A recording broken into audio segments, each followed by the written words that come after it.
Hello అండి, I'm doctor Sharadadevi, gynaecologist at Shri Raghurama hospitals, Prathipadu. Pregnant patients 7th month దాటిన తర్వాత checkup కి వచ్చినప్పుడు మీ డాక్టర్ చెప్పే కామన్ అడ్వైస్ బేబీ మూవ్మెంట్స్ సరిగ్గా ఉన్నాయా లేవా చెక్ చేసుకోండి అని. సో ఇది ఎందుకు చెక్ చేసుకోవాలి? బేబీ యాక్టివ్ గా కదులుతుంది అని అంటే బేబీ యొక్క nervous system, muscular system and skeletal system అన్ని ఇంటిగ్రేటెడ్ గా ఉన్నాయి అని అర్థం. అండ్ మోర్ ఓవర్ ఇది చాలా simple and non invasive procedure. Just mother తన బేబీ మూవ్మెంట్స్ ని, కదలికల్ని చేస్తుందా లేదా చెక్ చేసుకుంటే సరిపోతుంది. ఎలా చెక్ చేసుకోవాలి? మార్నింగ్ బ్రేక్ఫాస్ట్ తర్వాత, ఆఫ్టర్నూన్ లంచ్ తర్వాత, నైట్ డిన్నర్ తర్వాత ఒక 1 hour లో baby movements at least more than or equal to 3 times ఉన్నాయా లేవా చెక్ చేసుకోవాలి. అలా ఆన్ అన్ యావరేజ్ ఒక 10 times అయినా బేబీ మూవ్మెంట్స్ ఉన్నాయా లేవా 1 day లో చూసుకోవాలి. ఈ మూవ్మెంట్స్ అన్నవి ఆఫ్టర్నూన్ అండ్ ఈవినింగ్ టైం బాగా ఎక్కువగా ఉంటాయి. మదర్ యొక్క పొజిషన్ బట్టి కూడా ఈ పర్సెప్షన్ ఆఫ్ ఫీటల్ మూవ్మెంట్స్ అంటే బేబీ కదలికలు మదర్ తెలుసుకోవడం మారుతుంది. Maximum number of movements mother పడుకున్నప్పుడు ఎక్కువగా తెలుస్తాయి. నెక్స్ట్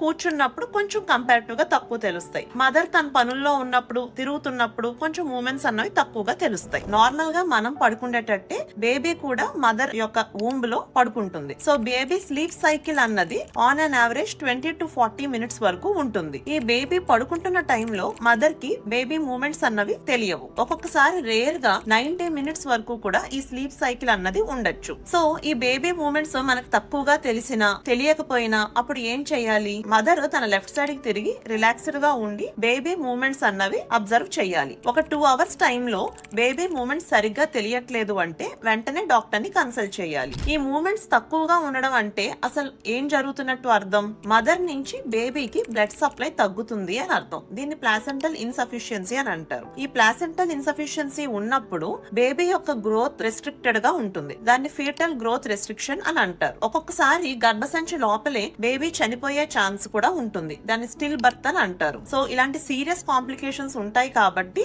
బేబీ మూవ్మెంట్స్ చెక్ చేసుకోవడం అన్నది చాలా ఇంపార్టెంట్. అండ్ అది సరిగ్గా తెలియట్లేదు అంటే అది చాలా మేజర్ కన్సర్న్. వెంటనే డాక్టర్ ని కన్సల్ట్ చేయాలి. ఈ టాపిక్ గురించి ఇంకా మీకు డౌట్స్ ఉంటే కింద కామెంట్ సెక్షన్ లో మెన్షన్ చేయండి. Thank you.